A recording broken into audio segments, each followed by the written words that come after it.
Good morning student. आज हम हमारा जो सेकंड पेपर है उसकी सेकंड यूनिट पढ़ेंगे। फर्स्ट यूनिट हमारी कंप्लीट हो चुकी है।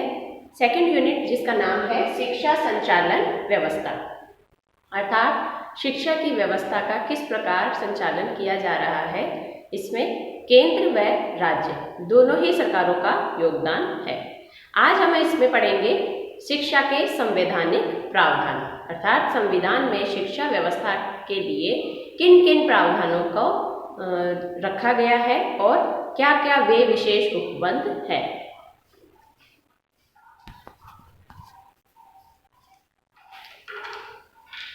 हम जानते हैं कि 1947 से पूर्व हमारे देश में जो शिक्षा प्रणाली थी वो ब्रिटिश शासन द्वारा संचालित थी। धीरे धीरे इसमें कई परिवर्तन किए गए और केंद्र और प्रांतों के दोनों के मिले जुले सहयोग के आधार पर शिक्षा की व्यवस्था की जाने लगी।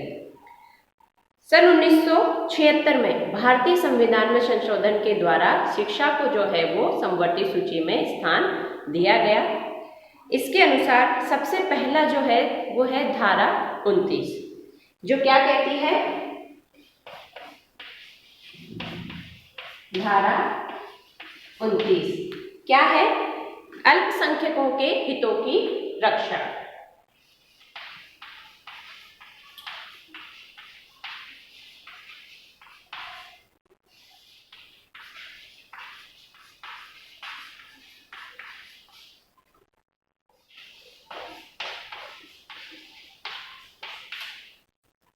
अल्पसंख्यकों के हितों की रक्षा का अर्थात क्या अर्थ है कि भारत के किसी भी राज्य के या किसी क्षेत्र या उसके किसी भी भाग के निवासी नागरिकों को बिना किसी भेदभाव के, बिना उसके किसी विभाग की विशेष भाषा या लिपि या संस्कृति को उसको बनाए रखने और उसको संरक्षित करने का पूर्ण अधिकार होगा। अर्थात अल्पसंख्यक जाति के जितने भी वर्ग के जितने भी व्यक्ति हैं उनको अपनी अपनी संस्कृति को बनाए रखने का पूरा अधिकार होगा। उनके साथ कोई भेदभाव नहीं रखा जाएगा कि वे ऐसी संस्कृति नहीं अपना सकते या अपनी संस्कृति को आगे नहीं बढ़ा सकते। अर्थात इसका मतलब क्या हो गया कि अल्पसंख्यक वर्ग के जितने भी लोग हैं उनको अपनी अपनी संस्कृति को बनाए रखने का पूर्ण अधिकार प्राप्त होगा। इसी का दूसरा जो उसका जो दूसरा प्रावधान है वो है कि राज्य द्वारा पोषित या राज्य सरकार द्वारा किसी भी रूप में निधि प्राप्त या अनुदान प्राप्त जितने भी शिक्षण संस्थान हैं उनमें किसी भी नागरिक के साथ किसी धर्म, जाति, मूल वंश, क्षेत्र, भाषा आदि के आधार पर उसमें प्रवेश से वंचित नहीं रखा जाएगा। ऐसे व्यक्तियों के साथ कोई भेदभाव नहीं रखा जाएगा कि आप इस धर्म के हैं, इस जाति के हैं तो आपको ऐसे विद्यालयों में प्रवेश नहीं मिलेगा। अर्थात हम जिन विद्यालयों में, साधारण विद्यालयों में जहां हम पढ़ सकते हैं, हम जैसे सामान्य व्यक्ति पढ़ सकते हैं, वहीं पर ऐसे अनुसूचित जाति या अल्पसंख्यक जाति के जितने भी वर्ग के जो नागरिक हैं उनको भी ऐसे सामान्य विद्यालयों में पढ़ने का अधिकार प्रदान किया गया। उनको ऐसी संस्थाओं में बिना किसी भेदभाव के प्रवेश लेने का अधिकार दिया गया। दूसरा है धारा 30, जो है शिक्षा संस्थाओं की स्थापना करने और उनके संचालन।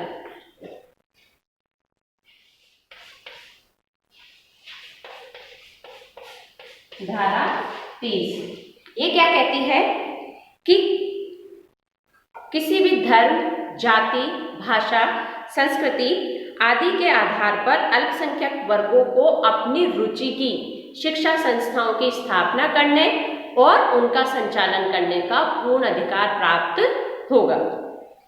दूसरा उपबंध है इसी में कि शिक्षा संस्थाओं को सहायता देने में राज्य सरकार किसी भी विद्यालय के विरुद्ध इस आधार पर भेदभाव नहीं करेगी कि वो अल्पसंख्यक वर्ग का है या किसी धर्म या भाषा पर आधारित किसी अल्पसंख्यक वर्ग का है। अर्थात पहली बात तो ये कि ऐसी वर्गों, अल्पसंख्यक वर्ग के जो व्यक्ति हैं वो अपनी पसंद की, अपनी रुचि की शिक्षण संस्थाएं स्थापित कर सकते हैं, उनका संचालन कर सकते हैं। दूसरा उपबंध ये है कि उन विद्यालयों में या ऐसे विद्यालयों को सरकार अनुदान देने में किसी भी प्रकार का कोई भेदभाव नहीं रखेगी। तीसरी है धारा 46। धारा 46 जो है वो है अनुसूचित जातियों, आदिम जातियों तथा अन्य दुर्बल विभागों के शिक्षा और अर्थ संबंधी हितों की उनकी रक्षा के लिए है और उनकी उन्नति के लिए। इस धारा के अनुसार राज्य जनता के निर्बल विभागों, विशेषतः अनुसूचित जातियों के शिक्षा तथा अर्थ का मतलब है आर्थिक क्रियाओं से संबंधित हितों की विशेष रूप से उन्नति करेगा और सामाजिक अन्याय तथा सभी प्रकार के शोषण के विरुद्ध उनके अधिकारों का संरक्षण करेगा।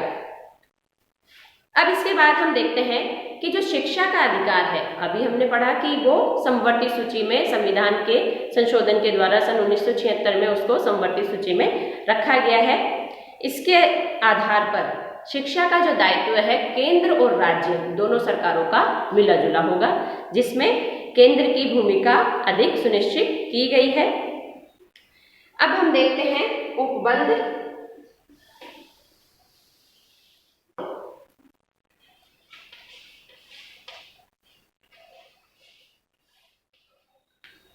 25। इस उपबंध के अनुसार श्रम कानून, चिकित्सा एवं व्यवसायों से संबंधित व्यावसायिक एवं प्राविधिक प्रशिक्षण सम्मिलित है, अर्थात व्यवसायों से संबंधित प्रशिक्षण की व्यवस्था इसके अंतर्गत की गई है। जो मूल रूप से भारतीय संविधान में शिक्षा को एक ऐसा राजकीय विषय माना गया है, परंतु सन 1976 में, अभी जैसे मैंने बताया कि इसको समवर्ती सूची में संविधान के संशोधन के द्वारा रखा गया है। अब जो शिक्षा का अधिकार है वो केंद्र और राज्य दोनों का मिला जुला है और इसमें केंद्र के मामलों में केंद्र को जो है शिक्षा के मामलों में अधिक उत्तरदायित्व प्राप्त है।